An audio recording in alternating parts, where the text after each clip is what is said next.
All right, so you did it. Welcome to episode 10. All we have today is just a quick recap of everything that we basically went through thus far.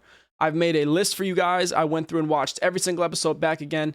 And this list here is all of the things that I think may have been missed or overlooked. And I want to make sure I have the chance to add them in here in this video, as well as just kind of recapping everything that we went through so far. So there's not going to be much to look at visually on your screen or anything like that. So you guys can just throw on a pair of headphones and just sort of listen in to see if you missed anything, or if there's anything that rings a bell where it's like, oh yeah, I didn't quite understand that in that episode. Maybe just go ahead and remember to go back and watch that episode again. So episode 1 was all about selecting the right camera, all the different features and functions that they come with. You guys just remember that 4K and everything, 8K recording, all those fancy buzzwords are not the most important thing. Really want to pay attention to dynamic range, bit rate, and make sure that you get a camera that shoots in log video if you want to do any type of color grading and really hammer home that professional color. Now, I also gave you guys 4 recommendations for cameras that I thought were going to go really well with the course and with your current skill level, having picked up a course like this. Another camera I just want to throw into the mix is the Lumix GH5. It's a micro four thirds camera, really dedicated for video functions and videography. It's a few years old. It's kind of a legendary camera within its fandom and stuff like that. And you can get just the GH5 body alone for like $500-600, something like that, maybe $650. So it's a really good price point. It has really strong video features. And you guys can go ahead and look up some sample footage on YouTube and stuff like that. I think you'll be really blown away with some of the footage that you can capture with that camera that's like 5, 6, 7 years old, something like that. And again, if you already have a camera that you've been using for this course the entire time and you don't feel the need to upgrade just yet, you have just some random camera that's been handed down to you or something, and you just wanted to learn it and learn the actual basics of what it means to wield a video camera, so that way when you get a more professional one, you know what you're doing, you know what all the settings mean and everything like that. It's totally fine. You guys can stick with whatever camera you have, but those 4 cameras as well as the GH5 would definitely be some really strong recommendations that I would give out. Now, also, just because I know Canon is a super popular brand, for any of you that are using Canon cameras, I just want to clear up a little bit of confusion. The RF mount of lenses is the new line of Canon cameras. So if you have a Canon R50 or R100 or R1 or R5 or anything like that, you're going to be using the RF lenses. Now, if you have an older Canon camera that's not from the R line, so you have a Canon M50, or you have a Canon M something or PowerShot, whatever, those cameras are going to use EF lenses or EFS lenses. So make sure that if you have the older style, get the EF, which there's actually much more options for in terms of third party and stuff like that. The new R cameras are going to be kind of proprietary and rely on you to have those R mount lenses from Canon. And just also in general, keep in mind that you'll need a really nice computer to edit footage from high-end cameras. The higher end you go with your camera, and also if you're doing color grading and log footage and stuff like that, you're going to need a pretty respectable computer and some nice editing software. I recommend going with DaVinci Resolve, which I'll have a course for coming in the future. I've also got tons of free videos on DaVinci Resolve and trainings and stuff like that right here on my YouTube channel. You guys can check that out as well. There is a free version, but if you went ahead and purchased the Blackmagic Pocket 4K for the course, you actually get a free copy of the full Pro Studio version of DaVinci Resolve with your camera, which is like a $300 value. So that camera is really quite the bundled value and everything like that. Quite the bang for your buck in terms of picture quality and, you know, what you're paying. Now, episode 2 is all about the lenses. Just remember, guys, the lens is more important than your camera body in all likeliness. If you have a really old camera, that's fine. If it doesn't have the highest quality resolution, it doesn't shoot 4K 60 FPS, that's totally fine. Just get a really nice premium piece of glass for it, and it's going to look really beautiful. I promise you. If the aperture opens up nice and wide, as well as the quality of the glass itself is just high and premium, you're going to have a really crisp and sharp looking image. And even if you're shooting in 1080p, a full frame sensor or an APS-C size sensor with a really high quality piece of glass, the video is going to look great. And then just remember those different sensor sizes. You have the full frame, which is the largest, the APS-C, which is kind of like the middle brother, and then you have the MFT, which is the baby brother.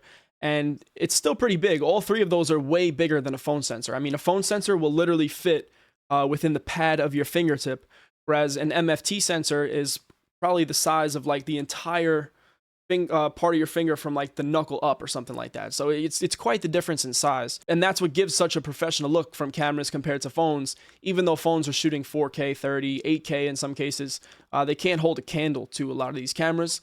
And the sensor size is really the strongest reason why. Now, episode 3, we mastered the heads-up displays of our camera. One thing, if you guys have mirrorless cameras, Canon, Sony, something like that, the heads-up display may not show you as much information as you were seeing on my screen on the Blackmagic, On the Canon cameras specifically, I know there's a button that has like a Q on it or something like that, or it might be an I. There's always some type of heads-up display toggle button.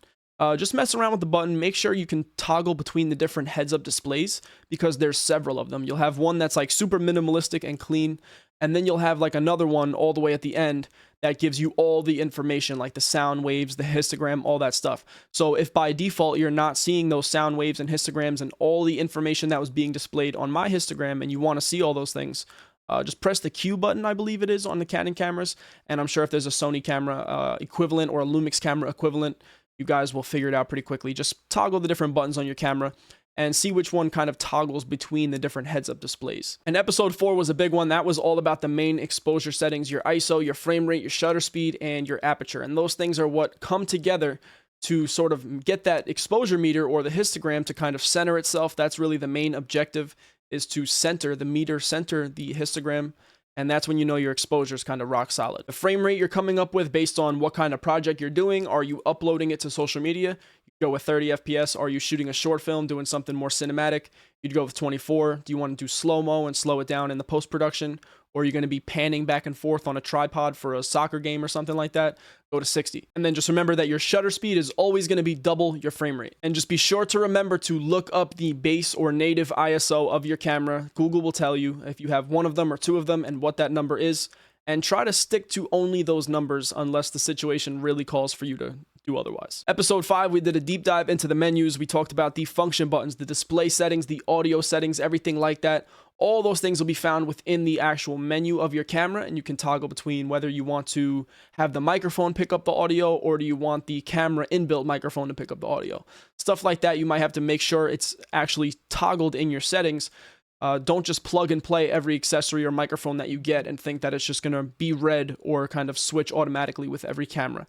Most modern Sonys and Canons and stuff like that are pretty plug and play for the most part, but if you have an older camera, you might have to go and switch something manually in the menus to get that microphone to work. So that's just a quick tidbit I'll give you when it comes to audio settings. And then another thing is the resolution and the frame rate of your video. So whether you're shooting in 4K 30 or 1080, 60, whatever it is, sometimes that will be found in the actual deeper menus themselves and will not be displayed on the heads-up display. So just keep that in mind. And episode 6 was the big one. We talked about outdoor lighting. We talked about positioning of the sun and your subject and everything like that, the shot angles, the rule of thirds, time of day, shot movements, ND filters, all that stuff was covered in episode 5. Make sure you guys go back, or episode 6 actually, episode 6. Make sure you guys go back and watch episode 6 to really get the full hands on like what it's like to go out and shoot with the camera. And then of course we went back at nighttime and I gave you guys a couple of low light tips and situations and stuff like that. And episode 7 was the indoor shooting. A lot of those same principles and stuff carried over. We're just taking things indoors and now we're using artificial lights. I showed you guys basically how to set things up with the key light or with a window or something like that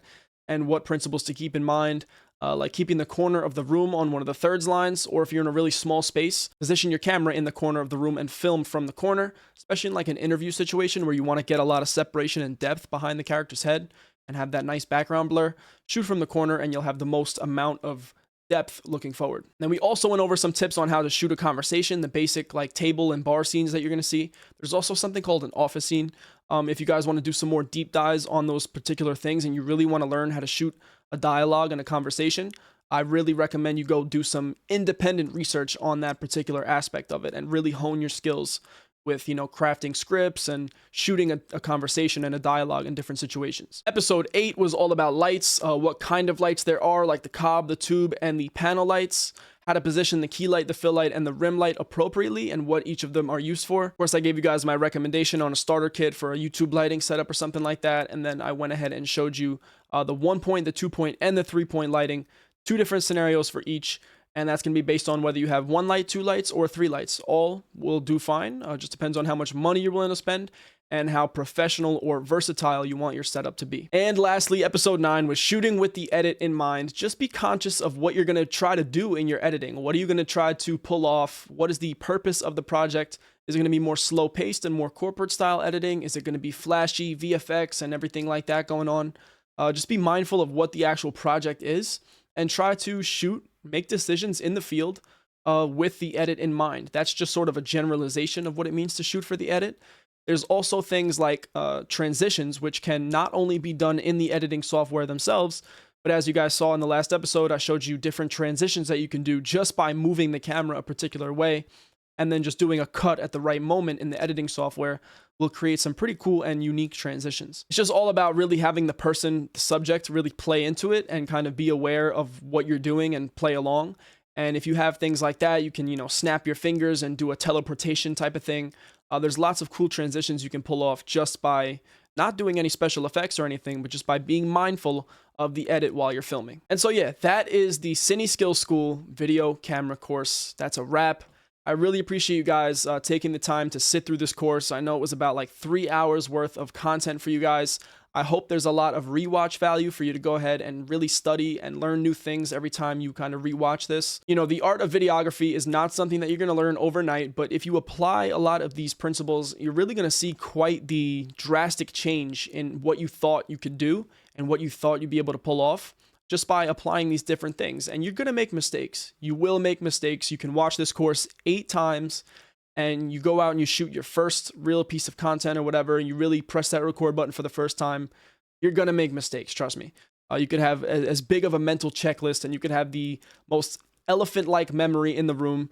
You will make mistakes, and that's totally fine. The point is really over time, you're going to remember these things and you're going to be conscious and you're going to be able to pick out what you did wrong. And you're going to say, oh, okay, that really clicks for me now. I'm not going to do that again. You know what I mean? And you won't have those moments without real hands-on experience. You can sit through this course as many times as you want, but without just going out and making those mistakes and not being afraid to do so, you're really not going to improve at this craft. And that's totally fine. Just get on YouTube. The videos, if you can make the video and it's a complete project and you really put your heart into it, the video is good enough. You know what I mean? Go and just watch, if you want to do YouTube videos, really watch channels that break down how to not only shoot the videos themselves, which this course hopefully really helped you with, but how to actually craft the video, how to write the video, how to structure the video, how to implement all these little YouTuber tactics into the video to make sure that it's going to be received well on that particular platform. You really have to cater things specifically to what you want to do with your camera. With that being said, my YouTube channel, Tommy BMP, is a great place to do all of those things. I have content for YouTubers, for anybody that's really trying to learn more about their cameras.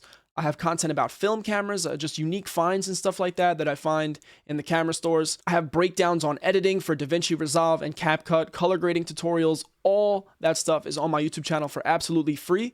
So feel free to check it out, Tommy BMP on YouTube, and that would be a great help for me. And I hope this course was a great help for you. And with that being said, guys, thank you so much for watching. Peace.